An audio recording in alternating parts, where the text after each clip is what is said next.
Mal au cœur, mal à la tête, mal partout.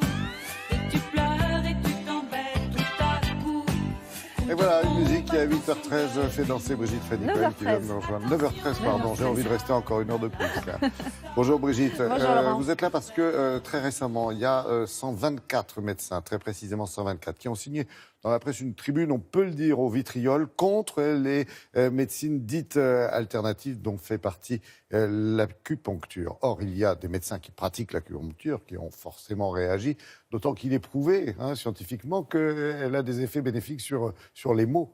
Exactement. C'est vraiment un domaine dans lequel on peut dire que oui, cette médecine alternative a fait la preuve de son efficacité, c'est le domaine de la douleur.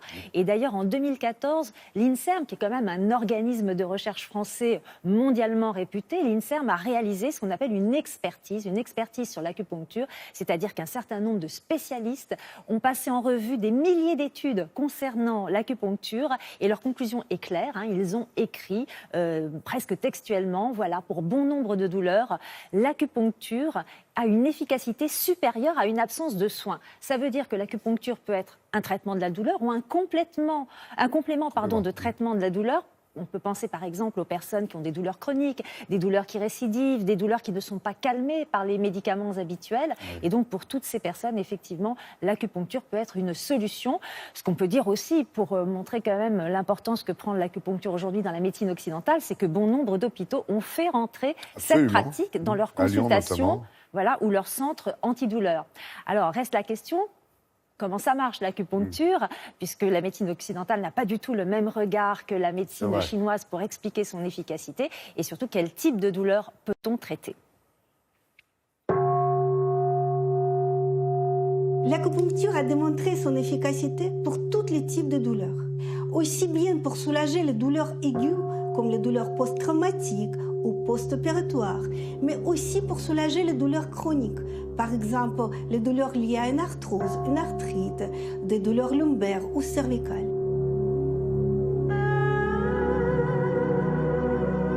Tout ceci était démontré par de nombreux travaux scientifiques. Par exemple, était publié un article qui a démontré que dans la médecine d'urgence, donc dans les situations d'urgence, l'acupuncture soulageait les douleurs de près de 87%. Et cette action a duré plus de 16 heures. L'action parfaitement comparable avec l'injection intraveineuse de morphine. Je vais mettre des aiguilles d'acupuncture pour prévenir et diminuer les douleurs que vous avez de sciatique. Les rhumatologues ont démontré et publié plusieurs fois que pendant les douleurs lombaires, le fait de faire l'acupuncture permet de diminuer les prises de médicaments. Mais pas que ça. Elle permet de diminuer le nombre d'arrêts de travail, le nombre de jours d'hospitalisation et permet vraiment d'améliorer la qualité de vie des patients. Là, on peut dire que votre douleur, elle est cotée à combien entre 0 et 10 ? On va dire 7. 7. L'efficacité d'acupuncture est durable. Un article basé sur l'observation de plus de 17 000 de patients a démontré que l'efficacité de 10 séances d'acupuncture a duré plus de 12 mois après l'arrêt des séances. Donc même quand on ne faisait plus l'acupuncture, l'action antidouleur d'acupuncture était prolongée pendant près d'un an. Par rapport à tout à l'heure, vous avez l'impression que ça a diminué ou que c'est en train de diminuer? C'est en train de diminuer, oui. Comment marche l'acupuncture?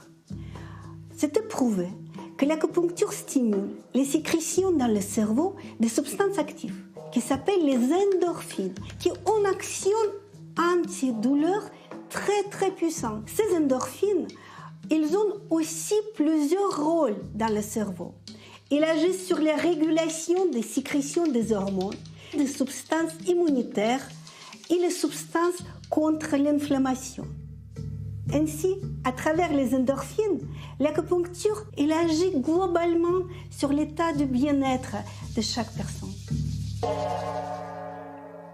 Il n'y a pas que contre la douleur où l'acupuncture peut faire du bien, non? Alors effectivement, l'INSERM, dans son expertise dont on a parlé tout à l'heure, l'INSERM note aussi que pour les nausées et les vomissements, l'acupuncture a une efficacité. Donc, bien sûr, on pense tout de suite aux patients qui sont en chimiothérapie et qui peuvent, avant une séance de chimiothérapie, s'ils la supportent mal, pratiquer l'acupuncture. Et d'ailleurs, un certain nombre de centres anticancéreux proposent à leurs patients des séances d'acupuncture lorsqu'ils sont donc très sensibles aux effets secondaires de la chimiothérapie, donc aux nausées et aux vomissements. Et si vous voulez en savoir plus sur ce sujet de l'acupuncture, je vous conseille le livre du docteur Nadia Wolf, Le miracle de la guérison, et c'est aux éditions Marabout. Oui, ceux qui sont intéressés par le rôle que peut jouer l'acupuncture contre certaines addictions aussi, parce qu'on en parle beaucoup pour ça, sont sans doute intéressés par l'ouvrage. Exactement, il en est question. Merci beaucoup Brigitte, Fanny.